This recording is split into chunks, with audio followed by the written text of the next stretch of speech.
y a partidos vinculados a este populismo xenófobo, ¿no? Yo creo que esa es un poco la idea, así como a grandes trazos, para quienes no hayáis leído el artículo, que os lo recomiendo.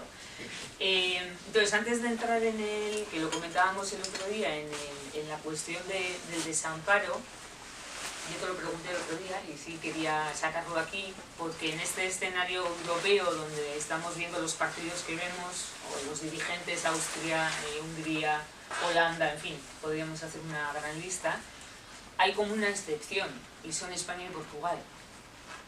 Entonces a mí me llama la atención esta cuestión, ¿no? O sea, ¿qué ocurre o no sé, si se puede, ¿no?, aventurar algo acerca de por qué en España y Portugal no tenemos lo que está ocurriendo en otros países del centro de Europa y de países del norte, ¿no? Porque llama la atención que, salvo casos, si queréis, más aislados, ¿no? O sea, yo qué sé, pues de repente un Maroto, ¿no? Y casos que yo conocemos, pero no se ha configurado, ¿no? Unos partidos de extrema derecha xenófoba que se permiten decir ya alegremente, ¿no?, sin ningún tipo de tapujo, ¿no? Y eso no ocurre en Portugal y España, ¿no? Y esa era un poco así, lo dejaba caer, un poco para empezar a darle por ahí. Bueno, Eguerdión, buenos mediodías a todas y a todos. A ver, yo primero tengo que empezar diciendo que el artículo de Marras al que se hace referencia fue un accidente, es decir, yo no quería que pasara eso. Yo no soy un experto, a diferencia de Andrea y de Cain, desde la perspectiva de su práctica, yo no soy un experto en el tema ni en diversidad, ni en migraciones.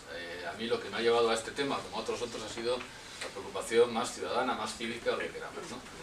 En un momento determinado, Xavier Ayerdi, que es bastante comprometedor y que pues, hemos hecho muchas cosas juntos, y pues, hemos dormido mucho juntos, pero solamente era amistad, no había sexo, no pasa nada, pero bueno, no soy su tipo, por lo visto. Pues en un buen momento me dijo, oye, que estoy pensando en hacer un curso de verano sobre, y el título era Desamparo, Populismo y Xenofobia. ¿Harías tú algo? Y bueno, pues dije, venga, pues lo hago. Y luego resultó que yo no sabía de eso, porque no sabía y no había pensado mucho, y me lo trabajé bastante y fui el único que obedeció a Xavier y el único que pensó sobre esas cuestiones. Entonces lo que salió en el artículo salió como una propuesta y por tanto, y luego ni siquiera, bueno, algo más lo he seguido reflexionando, pero no mucho más. Eso para empezar. Entonces el artículo, quien lo lea o quien que lo vea con una propuesta para empezar a pensar, ¿no? En cuanto a la cuestión que plantea Andrea, que efectivamente lo comentábamos el otro día, pues sí sorprende mucho que cuando se piensa en los grandes países europeos que han sido siempre ejemplo, modelo de libertades, de tolerancia, etcétera, siempre pensamos en los países nórdicos en primer lugar. Es como si fuera una escala inversa, ¿no? Cuanto más arriba estás, más tolerancia ha habido, más libertades, más reconocimiento de la diferencia, mejor se ha vivido.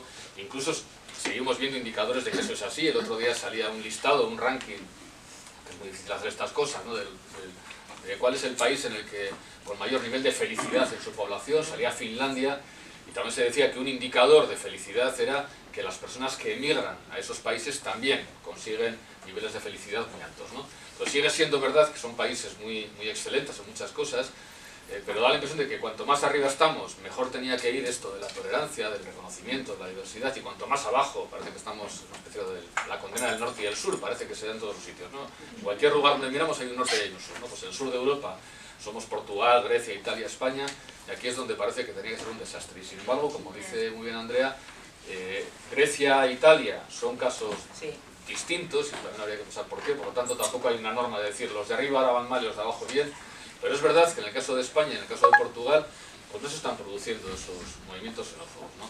¿Qué explicación puede haber? Pues puede haber muchas, pero a mí se me ocurren dos, las planteo aquí para pensarlas o discutirlas o matizarlas, ¿no? En general, las personas, los análisis que se preocupan del tema del auge del populismo, dicen que hay una relación bastante directa entre cultura igualitaria y populismo. Es una especie de paradoja. Cuanta más igualdad nos han prometido, peor llevamos la desigualdad o peor llevamos la posibilidad de desclasamiento, ¿vale? Cuanta más igualdad nos han prometido, cuanto más igualitarios han sido nuestros países, cuando la igualdad ha sido un valor fundamental en nuestra sociedad, el riesgo de desigualdad o el riesgo de perder la igualdad hace que surjan movimientos políticos que basándose en eso, basándose en decir, queremos seguir siendo iguales, pero para ser iguales solo tenemos que estar los que somos iguales, luego los distintos no tienen que estar, bueno, y eso está surgiendo en esos países.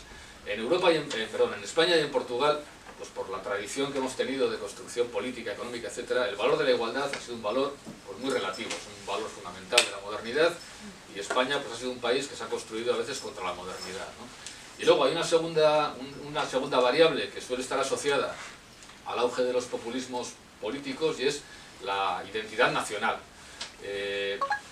Aunque ahora pueda parecer paradójico lo que estamos viendo con Cataluña y tal, pero la construcción nacional de España y también de Portugal ha sido muy complicada, pues otra vez, porque han sido construcciones nacionales, sobre todo en el caso de España, contra la modernidad, han sido muy tradicionalistas, etcétera, y luego pues porque hemos tenido dos dictaduras que han durado décadas, ¿no? Entonces la construcción nacional, la identidad nacional española es un poco floja. Eso no quiere decir que no puedan surgir nacionalismos a veces fortísimos, ¿no?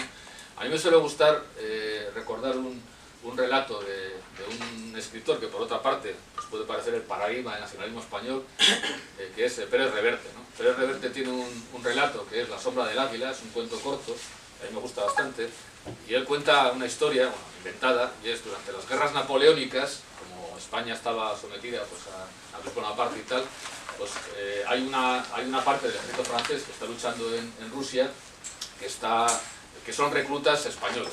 Se han cogido de todas las comunidades, de todas las provincias españolas, ¿no? Y esta gente que lleva ahí luchando en Rusia durante años, lo único que quiere es desertar. Ellos quieren escaparse de la guerra y huir.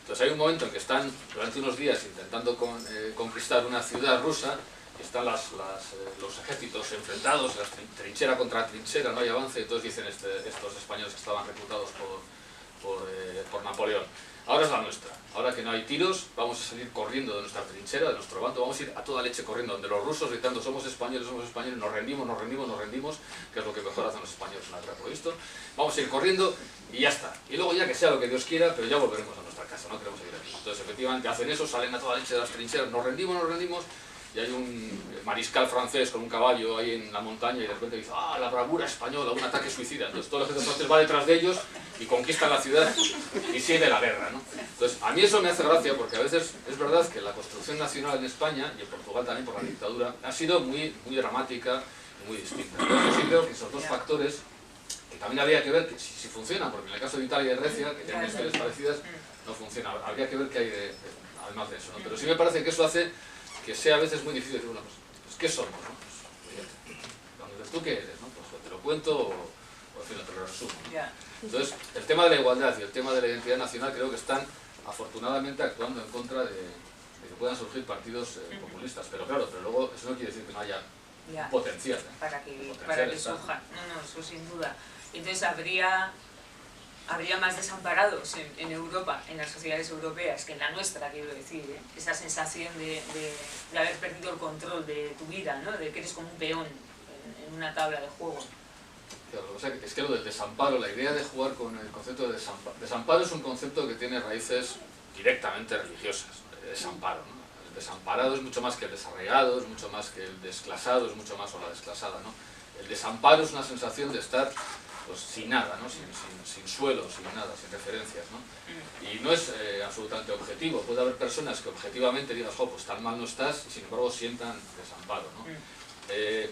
Ella no habla de desamparo, sino de desarraigo, pero a mí me hizo pensar mucho una reflexión que hace una filósofa política francesa, Chantal Delsol, que ella es de formación, bueno, de perspectiva pues, más bien conservadora, publicaba siempre en Le Figaro y tal, pero publicó un libro hace unos años, se titula Populismos, una defensa de lo indefendible, que a mí me hizo pensar mucho, porque ella decía que la gran promesa de la modernidad, de la ilustración, ha sido siempre la emancipación.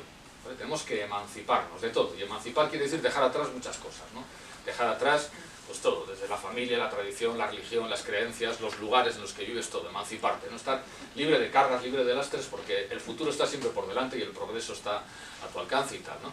Y esa ha sido la gran promesa de la ilustración, ¿no? Y efectivamente la hemos seguido y en buena parte la hemos cumplido y no podemos renunciar a ella, ¿eh? Eso queda claro. Pero en los últimos años nos encontramos con que mucha gente se encuentra con que de alguna manera está en tierra de nadie, está intentando emanciparse y quitándose lastres, pero no consigue autonomía, no consigue vivir con tranquilidad, al contrario. Entonces hay gente que dice, bueno, pues vamos a seguir intentándolo, a ver si un poco más adelante consigo la emancipación. Y otra gente que directamente se está plantando y dice, oye, pues si para adelante no tengo salida, tiraré para atrás. Entonces vamos a ver si consigo arraigarme, ¿no? Entonces ella dice, la tensión fundamental de la política europea y mundial ha sido la tensión entre emancipación y arraigo. Lo que nos prometieron en un tiempo fue, si te desarraigas, si estás dispuesto, lo que nos dicen muchas veces, si estás dispuesto a dejar tu familia, a retrasar tu maternidad o tu paternidad, a moverte de tu lugar donde vives, vas a conseguir éxito, ya, pero si no lo consigues, pues entonces hay gente que está volviendo a casa. Y esa casa a veces puede ser la patria, la religión, o lo que sea, ¿no? Y entonces esa tensión está allí, y esas de desamparo pues la tiene mucha gente. Sí. A mí, bueno, ya te decía que me recordó mucho a Marina Garcés, o al planteamiento